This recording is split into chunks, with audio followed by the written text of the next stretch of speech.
Water Pony by Blazing Inferno. Read by a Bag of Vicodin. Chapter 1. Home. Kev crested the hill just as the sun touched the horizon. He stood for a moment, taking in a view that could only be bested by scaling the mountain's peak. Behind him, the trail wound its way down to the tiny encampment surrounding the mine on the eastern slope. The mine shaft was locked up, as were all of the tools. The rest of the workers had made this same trek home an hour ago while he put away equipment and filled out paperwork. Such was the duty of a manager, working hard and longer for almost no additional pay. He spread his arms wide and let the remaining sunlight soak into his burly frame. In his mind, his shadow fell on the entirety of Minos. Any minute now, the ground would rumble as beautiful young minotaur women rushed forward to demand his hand in marriage, followed by dozens of business owners that needed his skills more than the blood in their veins. Kev had been waiting on that stampede for 5 long years. Just ahead of him, the trail sloped down a couple hundred paces before widening into the village's main street. The small collection of huts and stonework buildings looked just as weather-beaten and homely as the mountain they were built on. The sunlight made its slow retreat across the barren desert separating Minos in the east and Equestria in the west. Officially, the border was somewhere out in the sands. Unofficially, Kev was standing on the edge of Minotaur territory, the mountainside village closest to the pony lands and, in his estimation, the least hospitable. The only thing worse than living on the sun-parched rocks was having to stare down at the oasis at the base of the mountain's Equestria-facing side, the only patch of green for tens of miles.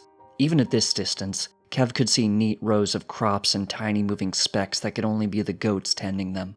A few goats also were visible on the steep trail connecting the oasis and the village, most likely carrying back whatever overpriced goods hadn't sold at the market today. They probably gouged more money out of the town in a day than he made in a week. Kev turned and spit onto the ground.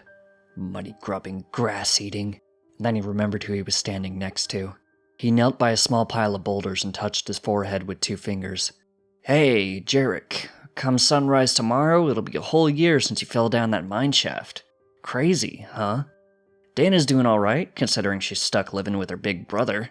He thumped his chest accordingly. "Tam's talking all the time now. Can you believe it? That little guy's turning into a real minotaur. He eats at the table, hardly cries, he even looks like you." Shadows crept across the hilltop. Kev took one final look to the east. The fading daylight made the smokestacks of the more industrialized sections of Minos easier to spot. Too bad Tam's stuck living on the edge of nowhere. Keep trying to get myself transferred back to civilization, somewhere I could find a wife of my own. Dana and Tam could live with us. She wouldn't have to work so hard around the house. There'd be more kids his age. All the same stuff I keep telling you. He stared at the tiny monument to his former brother-in-law for a moment longer. The tiny stones didn't do justice to the hulking minotaur they represented, and offered little comfort for the wife and child left behind. "No matter what, I'll keep taking care of them, Jarek. As long as I'm around, Dana and Tam won't have anything to worry about."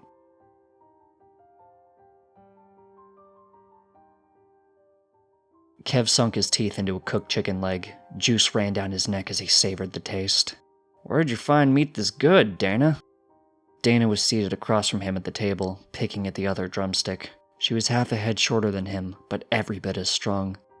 It's all in when you close the deal. You show up in the morning when the grass eaters are setting up shop, they'll think you're desperate. Show up right as they're packing up all their junk to carry back down the mountain, maybe there's a bird or 2 left that nobody could afford, a big fat one that nobody wants to haul down the mountain. So you were late to the market, is what you're saying. Yep, bought the last bird they had, stuffed it full of butter, and threw it in the oven." He chuckled. "Works for me. You let Tam take an extra long nap, didn't you?" "More like I convinced him to take a nap at all. He's probably getting too old for them." "Ha! Just like you. Mom always said you'd never sleep." Dana rolled her eyes. "She'd probably say it's payback or something. Ugh, if I could find all the spices and squeeze some extra water out of the goats, maybe I'll make some of that good sleep stew she used to fill us up with." "I'm game. I'll even test out the fermented ingredients, make sure they're potent enough." "You wish. Mom's recipes are all mine. You want to eat, you bring in the money." Her hands tightened into fists around the chicken bone. "At least the law lets one of us do that." Kev knew better than to say anything more. The gold wedding rings on Dana's right and left hands, one of them Jarek's, were scuffed and dented by years of hard labor, work that she could never earn a wage for. Two small hands grasped the table's edge, and Tam pulled himself onto the chair next to Kev's. He'd worn the same childlike, near-perpetual smile for years, although the lengthening horns on his head spoke to his steady ascent towards maturity. He set his favorite toy, a little wooden bird that Jarrett carved for him, on the table. His bright little face, so full of energy and love, beamed up at his uncle. "Play? Play with me?" Kev took another bite. "After I'm done eating." "Promise?" "Promise." Tam held the bird overhead and leaped off the chair. "Fly! Fly!" Dana sighed. "There he goes, getting all wound up right before bed." A loud knocking cut through the evening tranquility. Dana and Kev whirled around to see if Tam had run into something, but only found him pointing at the front door with confusion. Kev walked to the door with the drumstick in hand. He took another bite and opened the door. "Yeah? Who is—" He had to look down to see her. A pony, a creature no bigger than a goat, stood on his doorstep. Her pale blue fur and scraggly, blood-red mane couldn't have looked more out of place in a town of goats and minotaurs. Kev stared at her, wondering what to do. His father would have chased her away with a club and a string of obscenities. His grandfather would have eaten her. His great-grandfather would have eaten her and not gone to prison for it. The pony stared up at him. Kev took another bite of chicken. Dana came to the door next. "Aren't you going to say something? A pony?" She raised her eyebrows, the surest sign that she was intrigued. "What do you want?" The pony spoke words that Kev couldn't make sense of. Her language was beyond intelligible. She twisted syllables in ways that his tongue couldn't possibly manage. Even so, he caught Dana nodding her head as if she understood. "You can understand her?" Tam grabbed Kev's free hand and pulled. "All done? Play now? Please?" The pony paused and gave Kev a nervous glance, as if she could sense some sort of murderous intention on his mind. Dana nudged Kev away. "Go play with him. I've got this." Kev retreated to the living room and knelt on the floor next to Tam's collection of playthings. Tam held up his bird and made tweeting sounds. Kev picked up a toy manticore and roared softly, even though his attention was still fixed on the intruder on his doorstep. What was a pony doing here? Could Dana really understand what she was saying? The answer came less than a minute later, when Dana gasped. "You want to do what?" The pony replied in her strange language, but Dana cut her off. I can't answer that. Come sit at the table and figure it out with Kev. Tam, time for bed." The dreaded B word instantly dispelled Tam's smile. He burst into tears and threw himself on the ground in a dramatic way that only a child could. Dana scooped him up and gave Kev a bared teeth look that made it clear that she was taking the easier of the two subjects. As Dana carried Tam away, the pony walked through the living room with her head low and her ears tucked back. She climbed onto one of the table's chairs, a feat that took 20 seconds and forced Kev to stifle a chuckle. Tam had an easier time scaling the furniture. She sat there, in Dana's chair no less, and looked right at him. Kev stared back at her for a minute, wondering how he could possibly break the language barrier he and he alone was trapped behind. Dana shouted the answer down the hall. "There's some paper and a pencil on the shelf over the sink." Kev's eyes darted to the kitchen, the corner of his home's common area that was, for him, largely unexplored. No matter how much Dana hated the total ban on women earning a living, she never shirked the duties that society left her with. Everything in the kitchen, from the plates stacked in the far left cabinet to the hand towels folded on the counter, was just where she wanted it. Challenging the placement of a single knife was likely to result in it being relocated between his shoulder blades. He sat down in his usual chair, directly across from the pony. She was giving the bony remains of their chicken dinner a wide-eyed, open-mouthed stare. "Ponies are vegetarian, aren't they?" She nodded without averting eyes from the grisly murder scene. Kev pushed the serving plate to the far side of the table and slid the paper and pencil to her. "Why can't I understand the way you talk?" She opened her mouth and, to Kev's disgust, grasped the pencil between her teeth. The graphite tip dragged across the paper in surprisingly deft and deliberate strokes. Her lips were better at forming letters than his fingers were. After printing a neat line of text, she turned the paper around for him to read. "Pony magic. My name is Morning Dew, and I have something very important to ask of you." Kev snorted. "Pony magic. I don't know what you're even doing on this side of the desert. If this is some sort of charity thing, don't bother asking. There's nobody in this whole village with a coin to spare." She turned the paper around and wrote some more. "I want to live in your village, and I need your help to do that." "Why? Have you seen this rock? We haven't even got electricity. Just go back to Equestria. From what I hear, everything's perfect over there. She shut her eyes for a moment and wrote 2 more words. I can't. Why not? She underlined what she'd just written. I can't. Kev sighed. Dana would have moved there already if we had the money. I hate to break it to you. He glanced at the paper to reread her name. Morning Dew? But this is a lousy place to live, and a lousy place to not be male. Minnow's law says you can't own property, have a job, or even live with someone who isn't a relative, so unless there's goats in your family tree. And then he saw what she'd just written. I could live in your house if we were married.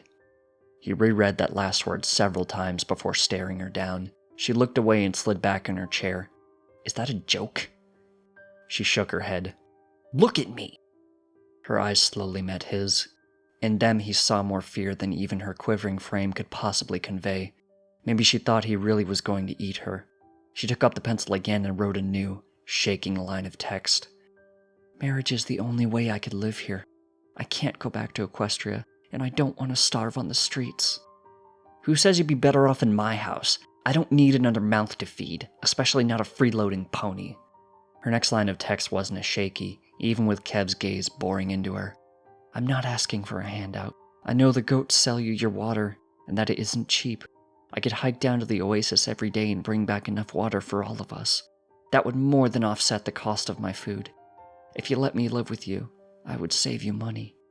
Kev's automatic refusal caught in his throat. The only thing worse than the price of water was its absolute necessity.